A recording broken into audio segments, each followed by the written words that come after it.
BearPodcast 467.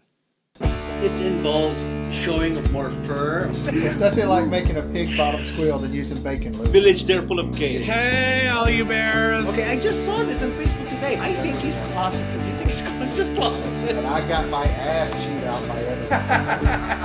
Thanks, Jill. The gay, the geek, and the bizarre. You're laying on the couch eating bonbons and it's junk smash. Just that I saw it on accident. Do some sexting with You're listening to BearPodcast.com. He called and then he was freaked out. You're really bitter here. I am very bitter. Bitter. It's been a Party of shitty one week. over Bitter here. party of one right here. It's been a shitty week, let me tell you. Welcome everyone to Bear Podcast. I am Nard. And I am Ray. And welcome to episode 467. And we're recording on May 6th, on a Monday, 2013. It's the day after Cinco de Mayo. Cinco de Mayo. Cinco de Drunko. And the day before that is May the 4th, blah, blah, blah. May the 4th. May the 4th be with you. Yeah. So what's today? No, It's the revenge of... Actually, today is May the 6th be with you. May the... Revenge of the 6th. Revenge of the 6th. May the 6th. Okay. So, yeah, it's... this is a... a special day. Well, not really a special day, but... You know, it's No, kind of you're sad. special, man. It's my special. You're special. Well, we have some sad news, but we'll talk about that a bit later. But just a few weekend update stuff. So. Well, you start. You was traveling this weekend. Yeah, I was. Yeah, this weekend I just came from from Austin for the Texas Shootout softball tournament they're in Austin, and we've won 4th place. Yeah, out of there are 34 teams. There are 34 teams in the D division, and we won 4th. I'm happy about that. Was it the double D? Yeah, we lost against who got us out. I think it was, what team was that? It's a Long Beach team. It's called the Queen Marys. They beat us. So The Queen Mary is docked in Long Beach. So it's what? the Queen Mary is docked in Long Beach. You know. Oh, okay. Sorry, my mic is a little This microphone is so wobbly there. Anyway, so we lost. It's a bear team. It's practically a bear team. They're pretty hot, and I like the first baseman. The pitcher's pretty cute. The third baseman's pretty cute. Manny was like, "Can I be your catcher?" Yeah, it was a fun weekend. Just to hang around with a couple of friends, and my teammates also, and just ate Austin food. It was pretty good. And after that, I drove back. I drove back Sunday night, and it was really tired. I'm really sore after driving for 3 hours. After a whole weekend of all games. We know why he's really sore. Yes, I'm sore because of softball. Okay? I'm sure balls were involved. Right. I also went to the Iron Bear. I got to hang out with a couple of friends. I saw Jason and Russell, a couple of friends who would come to Bear Watch. Also, that was fun. Oh, good. Yeah, and also we ate at Magnolia. Me and Jeff, a friend of mine, Jeff Dean. If you guys are friends with him at Facebook, he's all over Facebook right now. But anyway, okay. So that's pretty much my update. Just really a weekend of softball. Weekend of softball. A weekend of softball. Well, while you were at Iron Bear, I was at Iron Man 3. Oh, what can you say about Iron Man? I can say I liked it. It was pretty nonstop action. Because I went and saw it at like the 11 o'clock show, and I was wide awake all the way through it. So it kept me awake. So the only thing is, I was so freaking tired by the time it was over, and I had to use the bathroom so bad. I left before the very ending. You know, they always put that little egg. Easter egg You missed thing, the Easter egg? Easter egg and stuff. But apparently, Tony Stark will be back. I'm sure he will be. So with the Well, Avengers. don't spoil it for me. I'm going to watch it still. Well, you're too tough. You should have went this weekend instead of going play softball. Not. I played softball. Yeah. So, but and then Saturday, I worked on my dress for Bears and Bras. So that was big event of my It's Saturday. totally different from last year's. Totally different. Totally from different. Okay. Last year's. So. All right. Looking forward to see that. Oh my God.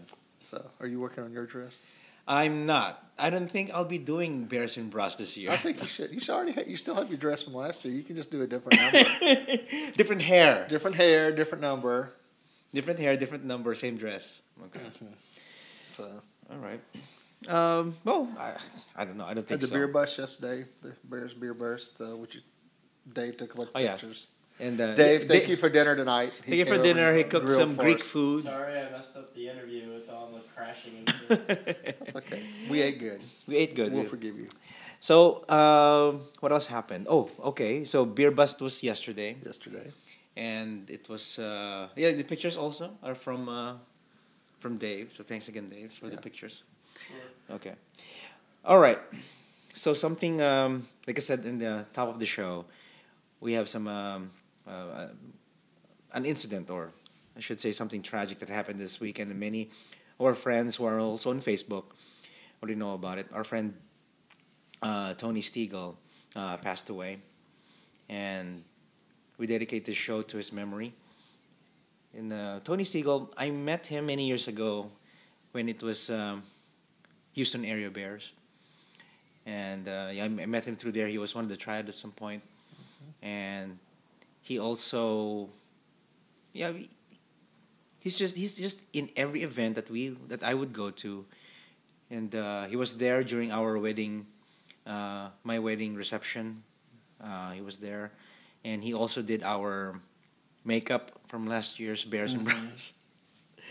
He was pretty good at it, and so Tony, we're gonna miss you. When was the first time you met him before? Long time ago. It was with the Bear Group.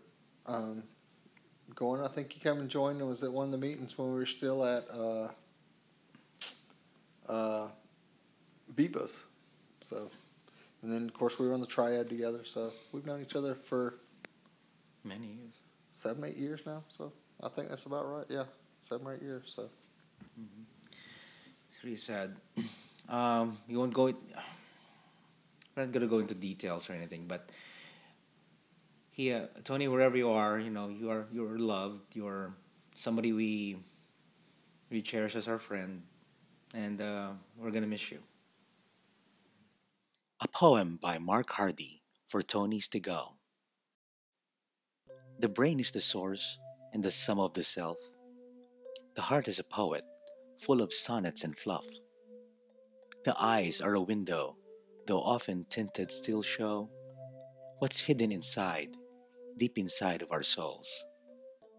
Though we try to disguise, cover up and deny what we truly are feeling, what's digging inside, it all catches up to us here at the end when we lose a companion, a fellow, a friend. What could I have done? What should I have said? It all rushes forward, all filling our heads. The regrets, the wishes, the words never spoken, the vague memories, and the hearts left here broken. Yet how could I have known? We all ask in regret. He shouldn't have left us, not now, not yet.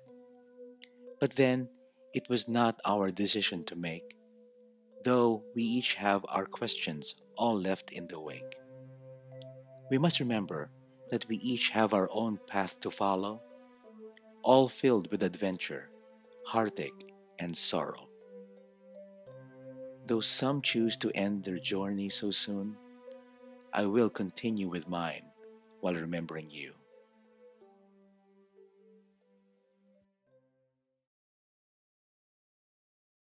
Okay, so let's go on with our topics, Ray.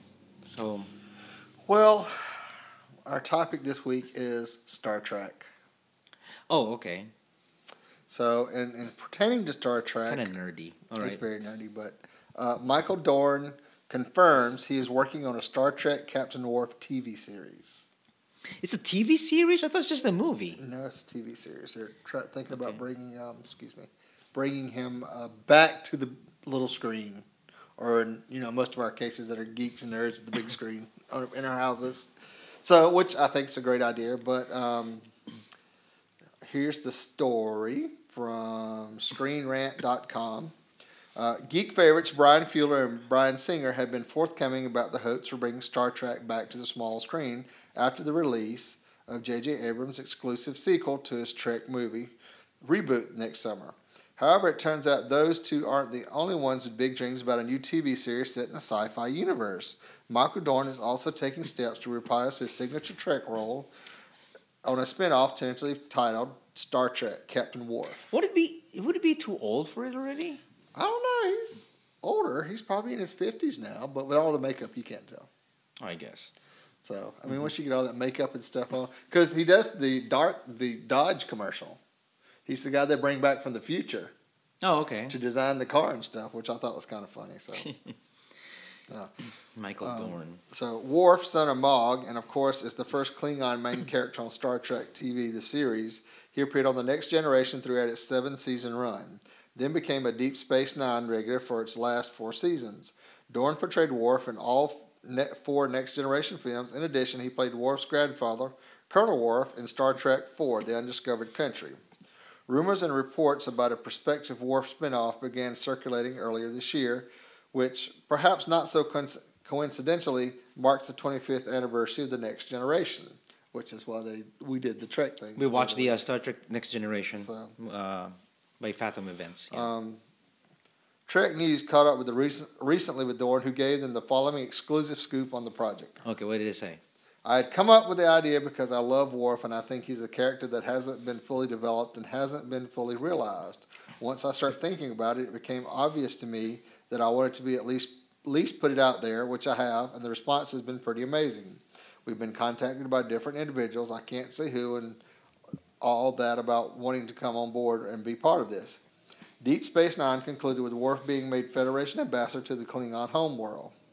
An official prequel comic book, Konos, an official prequel comic book to Abrams' Trek reboot, featured Worf as a Klingon Empire general who battles the Romulan Captain Nero, Eric Bana, in Abrams' film. Worf sustained life-threatening injuries during the encounter, but was indicated he was still alive by the story's conclusion.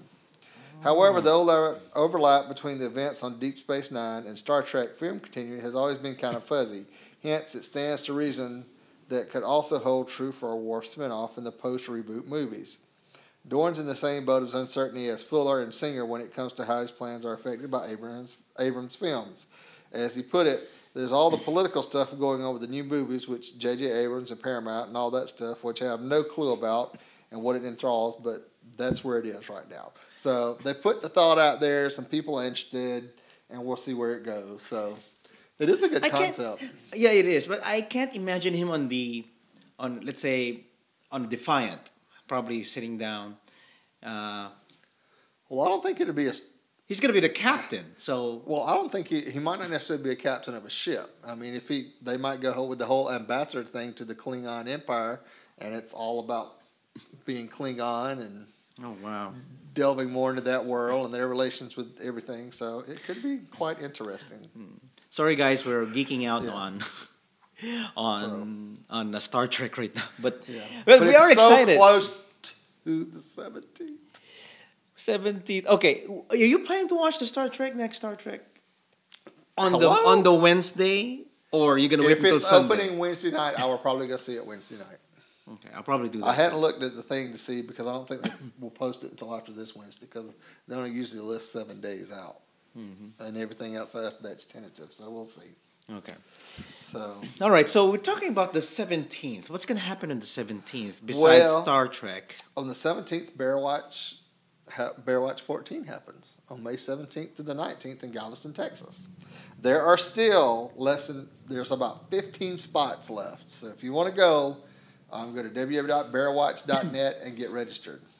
They're filling up fast. I think we got about 10 hotel rooms left, so we're doing pretty good this year with getting everything booked and filled in. I'm excited. I'm going to be your muscle. I'm going to be there helping out as usual.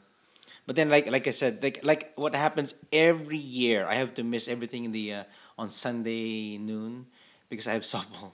I have softball practice. Softball, not practice, but softball games that day. So. Right. But just get the condoms cleaned up before you leave. Yeah, I'll do that. I'll clean the condoms. I hope there's more condoms in the floor. We'll he likes to drain them. I do not drain them. No, I don't. Okay. And then June 2nd, during the Houston Bears Beer Bust at Tony's Corner Pocket from 5 to 7 p.m., we will be doing Bears and Bras 2. Part which 2. is my final fundraiser for Houston Bears. Excuse me. The area is gone now. As you know, our final little last bit of charity thing, and it's something we started last year, and we've kind of put it off, and then I said, well, we got to get it in at some point, so we're doing it June 2nd. Yeah. So, what is Bears and Bras? Explain it to our audience. It's very, very campy drag. It's like Dave in a dress, basically. And Dave just looked at me. I can imagine Dave in a dress. There's no shaving. There's none of this. It's a lot of fun. Manscaping. No manscaping. No. We have talked to the Fister sisters. They might be there again. Oh, the Fister sisters. So we might see a new little dance from them, and I'm working on a little number, and some other people are going to be there. So, but it's all fun. It's all about raising money for our 3 charities, which is Hatch, Bearing Omega, and GCAM. So GCAM, okay. So it'll be interesting. You know, this is our last little hoorah before the end of the fiscal year, and we pick new charities and all that good stuff. And I will officially no longer be on the board and have to worry about it. So it's my last hoorah as I leave. So yeah. So come, even if you don't like to dress up in drag or you're just in town, come watch it. It's usually very funny. There's some very interesting things that usually happen. Maynard stripped last year. And then he made me strip. Kind of strip. He made me strip last year. Mm-hmm. And that other little Asian boy with the beaver hair that we don't ever see anymore. Yeah, we don't see him anymore because he got married. Anyway, on with the gay, the geek, and the bizarre. And our gay is actually an interview from our friend J Nelson Aviance, who lives in Minneapolis. Yep, the Twin Cities. In the Twin Cities, So, okay. He has written a short story here called Three by Moonlight, a collection of werewolf tales. It is a collection of 3 stories, each following the struggles of the heroes as they navigate a world of werewolves and magic, one often hostile to their continued breathing, much less their man-on-man relationship. Nice. Man-on-man, hey. No. So anyway, the first story deals with Brennan, juggles between having a boyfriend, being a newly minted teenage witch, and his first encounter with the werewolves in his hometown. Our next story deals with Duke. On the other hand, is not just a mage, but also the mate to the sexy and powerful alpha of the local wolf pack. So what does it take to keep even a small part of his life normal? Well, you have to read the story to find out. Yep. And then we move on to Justin, who ran away from home when his drunk father nearly beat him to death. Now, after being rescued from the streets and addiction by the handsome werewolf Aiden, he returns home to reconnect with his sister and brother, but has to deal with the lingering emotions for his former lover, the next-door neighbor, the local bruiser named Mickey. Ah, okay. So, now, on with that interview with Mr. Aviance. Go. Hey, everyone. I am Nard. And this is Ray. And joining us today is Joe Aviance from Minneapolis, Minnesota. How are you, Joe? Good. How are you? Yes, it's a pleasure to have you on the show, and Ray talked to me about having you in the show, and oh, you have a writer on the show. That'd be great. That'd be great. So let me ask you, Joe, are you a native Minneapolis guy? Yeah. Well, Minneapolis and St. Paul are called the Twin Cities because they run into each other. Yep. Like it's one big metro area, and I was raised here, and then went away for college, and then came back, and went away again, and then came back. So, yeah. Oh, okay. They just couldn't get rid of you, could they? No, they couldn't get rid of me. Yeah. That's right. South Carolina kicked me back and hadn't asked me back since. So. Well, you know what? I'm a little too much for this state, to be perfectly honest. I get a lot of people who are like, "What is your deal?" And I'm just like, "Look, I got to be me. So whatever it is, whatever you are doing, all this, whatever, I got to be me." Well, there's nothing wrong. There's nothing wrong with that at all. So. Yeah. No. So we brought you on. you have written a collection of short stories called Three by Moonlight. Do you want to tell us a little bit about the stories that you wrote? Yeah, it's a collection of 3 short stories. Each has a different main character, and each is set in a different. I think they're all in the Midwest, but they're set in different locations. And 2 of them are about gay teens, the first and the third stories, and the second one is about a guy in his late 20s. They all involve werewolves in some way, so it made sense to call it something werewolf related. Yeah. So we're going to ask you some questions here, and hopefully you can answer us the best you can. What got you into writing? I've always kind of been a writer. I was really into role-playing games, and especially Dungeons and Dragons, and I read a lot of the books, but I wasn't involved with a group that played. I really just kind of liked to design my own stories and characters and whatever. And so, it kind of goes back forever. When I moved to Boston after I graduated from college, a friend had turned me on to Harry Potter fan fiction. Harry Potter. The slash fiction, right? Oh, the slash ones. The slash ones, okay. Right. I forget, there's a word for it now that shipping, is it shipping? I think is the word for putting 2 characters into a relationship. Okay. But, so I wrote and wrote and wrote and wrote that. It was sort of cathartic. It was kind of, Boston can be a lonely place, and I was there and I was, didn't really know anybody, and so I spent a lot of my free time just writing. And then at some point, a relative had been like, why aren't you writing something that you could actually publish? Because that stuff you can't, it's all copywritten. Yeah. And then I said, that is a really good point. Yeah. So write your own. Yeah. So I started writing and wrote about 6 novels worth of stuff that, probably you'll never see the light of day, but that was kind of me working things out, trying to figure out, how to develop a character and all that stuff. And did you ever? And in the meantime, I sort of designed this whole universe to put my stories in. So, yeah. Did you ever try NaNoWriMo? Just to write as much as you can. They do it in November, the National Novel Writing Month. No.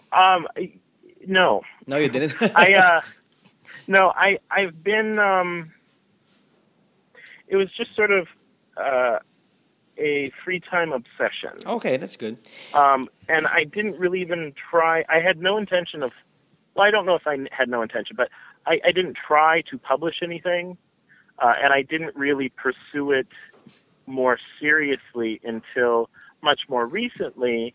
And then I was between different careers, and I was like, I may as well, throw this out there. I may as well try to give it a shot, and whatever happens, happens. You always take risks. Yeah. So what? Yeah, exactly. What draws you to the teen, young adult, gay erotica, sci-fi, fantasy? What? Out of all the stuff, this is really up at this is right up my alley. alley. Like I told you in the email, I was like, man, I am on to this. Yeah. These stories are not young adult stories. Yeah. They are maybe teenagers, late teenager stories. But young adult, I'm finding,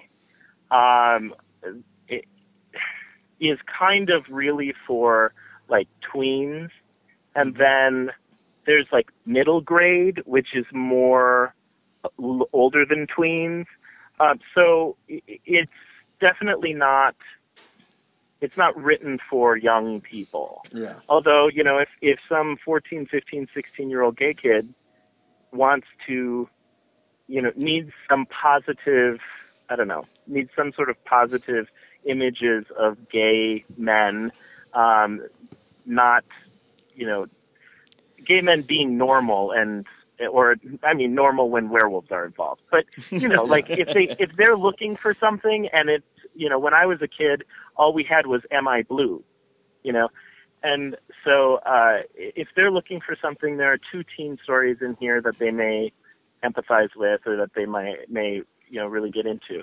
But it's much more really just urban fantasy, and the majority of what I write is really urban fantasy. But you know, it's one of those things where when you have gay protagonists, it's gay fiction. Like, no matter what you want it to be, it's gay. Like, Brokeback Mountain was a gay movie. Yeah. You know, everybody tried to say, well, no, it's got gay characters, but it's not the gay cowboy movie. Well, it was. I mean, everybody still, like, that's what, you know, mainstream whatever people thought it was, oh, that's the gay cowboy movie. Well, not really, but so yeah, so it's urban fantasy. I love writing urban fantasy. I've done the fantasy thing since I was a kid, and once urban fantasy really became sort of a solid thing, and it wasn't sort of these more nebulous contemporary fantasy things. Like, there was a period in the, you know, mid 80s through the 90s where you had these fantasy books that were set in contemporary times, but it wasn't like gritty, you know. And I was I listened to a lot of audiobooks, and I was listening to this audiobook that is a collection of urban fantasy stuff, and I think it's Mean Streets, I think is the title.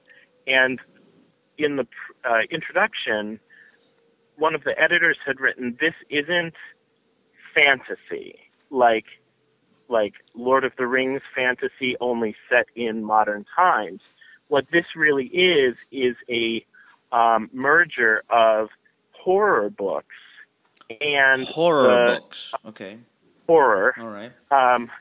Not WHO. HORROR. Yeah, horror. Yeah. Yeah, we yeah. there's a lot of both in everything. So. Yeah. Yes. And so a mixture of horror books and hard-boiled detective books. Okay. So, like, there's sort of a grittiness to it that you don't get necessarily with some of the contemporary fantasy, you know. And when you, as I've been looking at all these different short story publications and whatever, you know, one of the things that they often list as not wanting are stories about elves and fairies. Oh, like, okay. they don't want a modern fairy tale, and they don't want you know, they want things that are kind of darker and have an edge to them, and sometimes contemporary fantasy can be more fantastical and less edgy. Mm-hmm. So, if that makes sense. Yeah. Joe, let me ask you, will we see full-length novels of any of these short stories that you've written? I really hope so. My editor is actually finishing up my first manuscript, my first full-length novel manuscript, as we speak, and I'm going to be starting my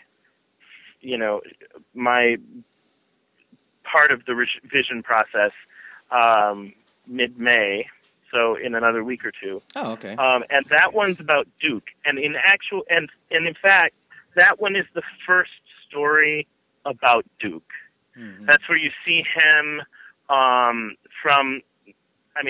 of from the beginning. You get a good amount of backstory about him in this novel, and you kind of find out where he comes from, the experiences that shaped him into becoming a mage and being where he's at.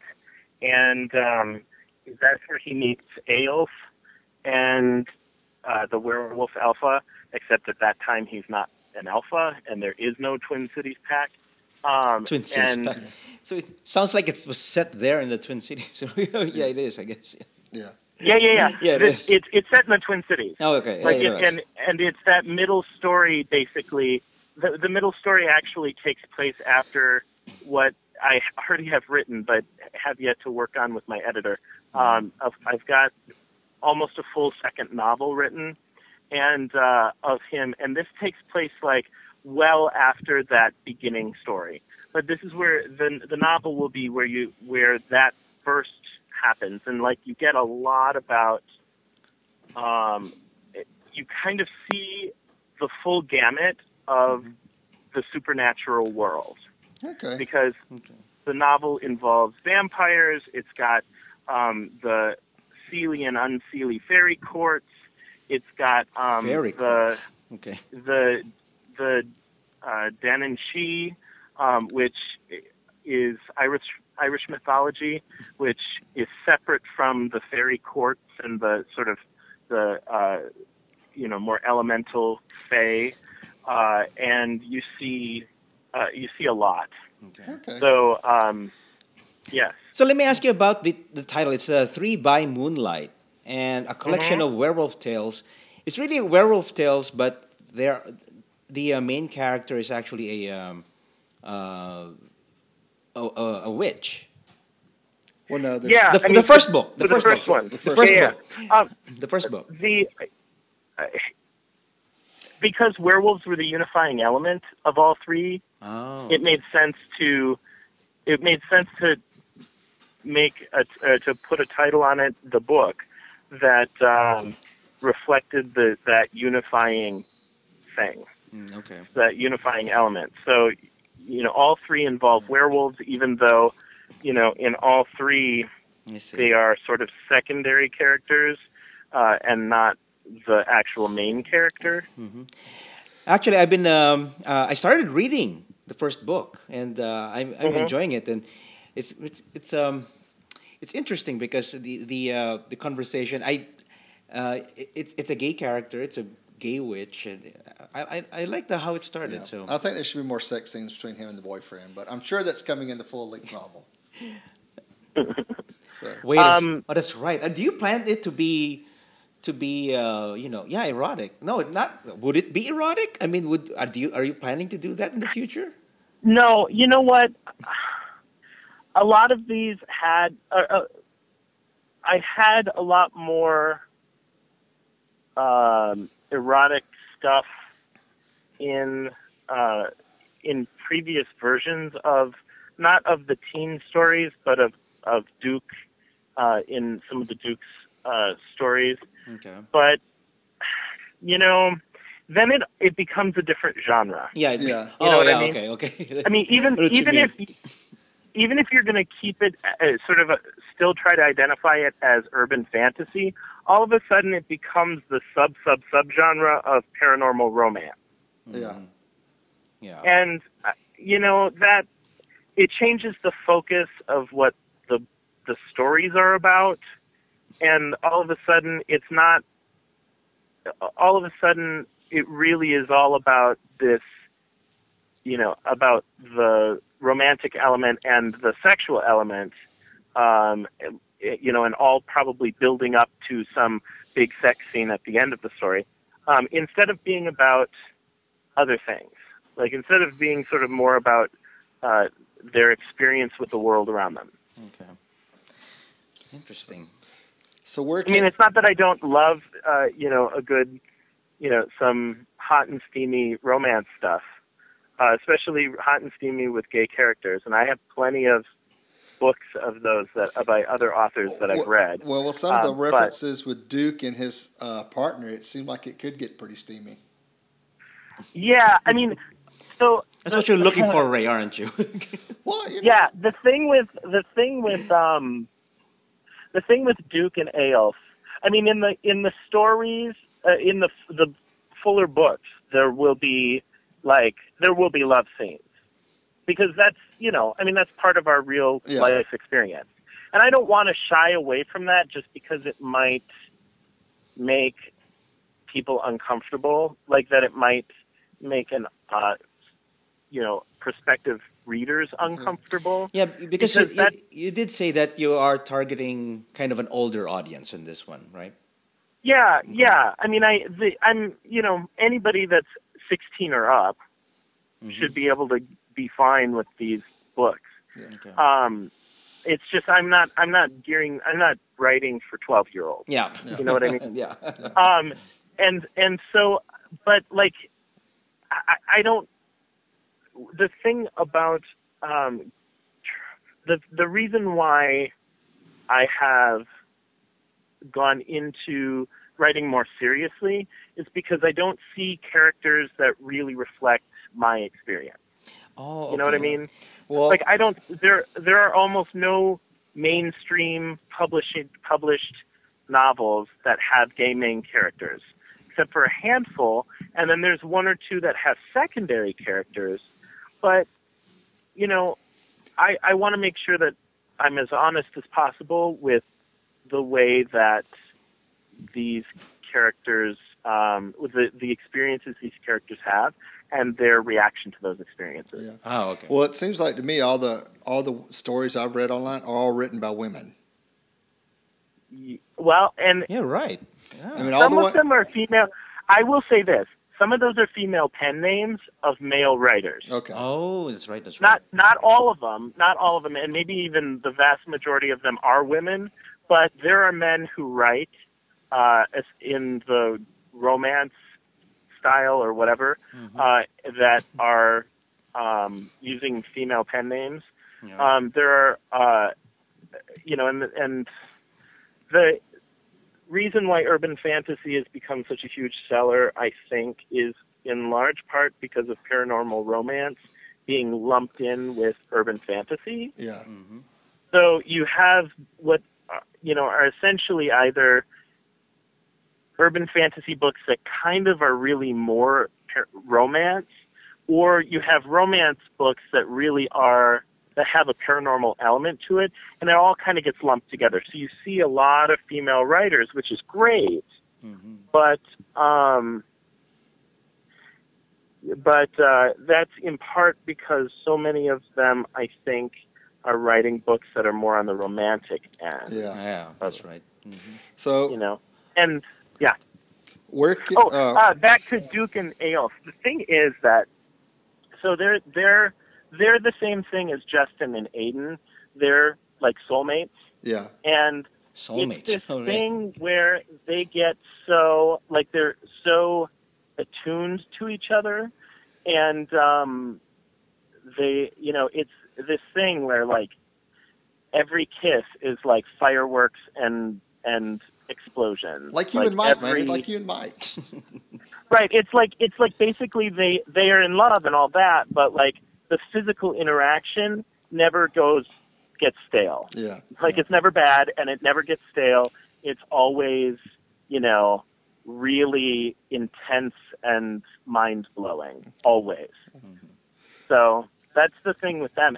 And as if I continue to write about Justin and Aiden, which, it'll probably, those characters will probably continue to be part of my work. And they get older, and Justin's no longer 17. Then there'll be, that'll happen with them too. Yeah. So, well, that's cool. I hate to cut you short, but to get everybody so they know where they can find your work, where can people buy your work at? My work is going to be available. The book 3 by Moonlight is going to be available on Amazon.com in Kindle edition and paperback May 15th, as of May 15th. And then they can always look on my website, which is www.jnelsonaviance, so JNELSONAVIANCE.com. Okay. And I always keep that up to date, so whatever's going on. But May 15th, it should be out on Amazon.com, and they should be able to order it through, I forget when that part goes online, but eventually they'll be able to order it through their whatever local bookstore they go to. Okay. So, yes. Well, Very cool. awesome. Thank you. Wow. Well, Joe, thank you for being on the show, and I personally enjoyed the collection, and which I think I told you in the email. So, but keep us up to date. What other stuff you have going on when you got some new stuff coming out, and so everybody can follow you. Yeah, thank you guys. You're the first to get back to me about reviewing it and all that, and it's really great. Thank you so much for having me on. Thank you so much, Joe. All right. Well, thank you, Joe, for joining us in the show. So if you guys want to check out his work, you can go to jnelsonaviance.com. We'll put the links on the website, the show notes, so you could link to it, and you can order his books at Amazon, even the Kindle edition. I'll probably get the Kindle edition and stuff like that. So it's a paperback for $5.99. Yeah, we'll the Kindle edition. I think was what, $2.99. $2.99 the Kindle edition. Yeah. So So check it out. So, Mr. Maynard, what have you got for the geek this week? Okay, we got something for the geek. It's for people who are tech savvy, but at the same time you have those devices around your for your exercises or whatever you want to do, your fitness. Like Wonder Woman? Yep, no. No. So Fitbit Flex activity tracking wristband now shipping for $100. Kind of expensive for a wristband. For height. Well, it all depends. Is it a Prada wristband or is it, I don't know. Anyway, so Fitbit's freshest fitness fob, the Flex wristband, may not be the most comprehensive activity tracker on the market, but it does deliver quite a bit of a bang for your buck. And as we discovered during the review, so the company's latest gadget is set to compete with the Nike Fuel Band and Jawbone Up, but about $100, the same price. So it's more affordable than either of them. Okay, so a single Benjamin buys you single Benjamin. You have to $100. Okay, buys you step, distance, calorie, and moderate intensity cardio time tracking. With wireless Bluetooth 4.0 syncing to Android or iOS apps, it can also keep tabs on your snoozing habits, including how long and how well you slept. Offering up screaming all the time with me. You're not sleeping enough. offering up tips should you need to make some tweaks. There's also a vibration alarm that'll shake you awake without disturbing others. Yeah, so it's kind of interesting. It's a way to monitor yourself. Would you get one of these, Ray? I mean, if you have the money. Here's $100 bucks. We're gonna buy one. Yeah, maybe. But what I'd like to do is I'd like for Buck Ramsey to get one and see how much bang we can get for his buck. Ooh, Buck Ramsey. So I think that would be pretty good for Buck to wear that, and we can see how much cardio and exercise he does doing one of his little video sessions. That's right. Okay, so I don't know. I got a cell phone. That's why I got rid of wearing anything on my wrist. I don't like having anything on my wrist or just to. But it is interesting. Maybe for sleeping, maybe I would wear one so it could track down my sleeping habits when my REM sleep or whatever. Or those nocturnal emissions. Yeah, that's right. I don't think it detects moisture. No, I don't think so. And it's around the wrist, not anywhere else. Okay. Well, see, if you put it down there, it might. It might. Okay. You can hack it to be double purpose. So I don't know if you guys are interested with this. Maybe people who are the muscle bears out there who like being fit and everything. I like it when you're snoring or something. I think it detects you, so it kind of wakes you up. No, then I'm gonna buy it for Robbie. Maybe I can get some sleep then. Okay, that's right. All right, so on with the bizarre. So the robo bugs are here. Are these like those cockroaches on the movies with the little video cameras on them? Very near. You're almost there. Okay. So, insect robots have long held promise in the minds of sci-fi nerds. They could poke through the treasure trouble and search and rescue missions, discreetly snoop on the guilty and innocent alike, and sometimes just maybe form into giant swarms that block out the sun and do the bidding of larger, less agile robotic overlords. Hopefully that last bit won't come true, at least not before they invent RoboBug repellent. But on Thursday, the doors to the future is kicked open when engineers at Harvard revealed a penny-sized robot that can hover like a housefly, beating its wings 120 times a second. As far as we can tell, the world's smallest flying robot, Kevin Ma, Mm-hmm. Asian. Must be Asian, a graduate I'm school. telling you. Graduate student at Harvard's WIS Institute and member of the robotic team told NBC News, "It's hard to argue that anything is more agile than a housefly. I think anyone who has tried to swat one would agree," said Rob Wolf of the WIS Institute at Harvard and lead researcher of the project. This is his first controlled flight of an insect-scale robot. 2 mechanical muscles on the robots control the flapping and twisting motion of the wings. Previous versions of the robot would crash soon after they took off, but the most recent model has a motion capture sensor and guiding algorithm that corrects its movements as it takes off. So in the video it comes with the video, and it's got these small. It's like a bug. It's a small bug, and then it flies around just like a. So we should try one out and go put it in Dave's bedroom and see what we can find. Yeah. Like to be a fly on that wall sometimes. So to speak. I'd like to be a fly in the wall. But then what's kind of creepy was they were able to control it in such a way that it's a swarm that they're equidistant from each other, and they're flying around like that, being controlled. It's cool. At the same time, it's kind of creepy because it's something that could fly to you. It can be a spy. It can be a spy fly or something. Imagine what it could do for police surveillance. Yeah. Or wait a minute, would that be illegal, Dave? It would without a warrant, probably. Although there's a lot of gray area right now because there's no case law on it. I don't think they can hear him. Okay. Anyway, so that's it's an interesting step for the technology. Very soon they're going to be larger.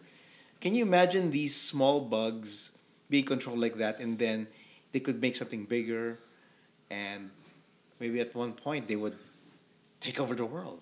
It's like Terminator. Well, But I mean, It's like the replicators. yeah. It's like the replicators. Well, there's already Look at privacy issues with drones. I know that's the big thing is now drones can't fly over and they can't use the video just for flying over a house unless. Yeah, you can't do that. So. But they do. But they can right now. There's certain states that are not allowing it. Yeah.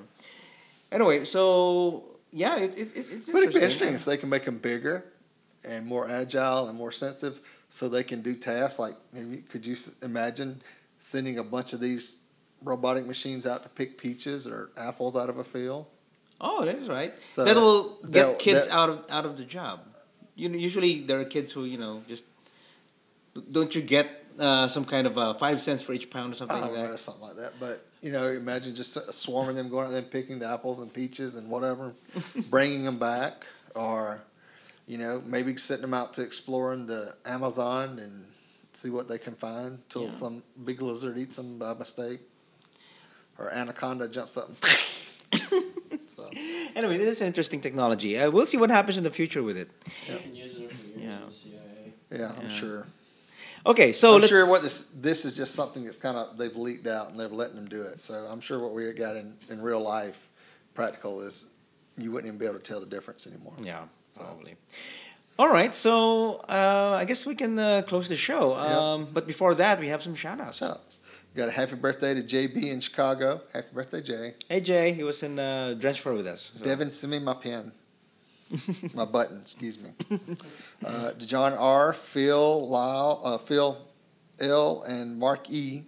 in Houston, and then Matt in Dallas. All happy big birthdays to you guys. Oh, okay. So.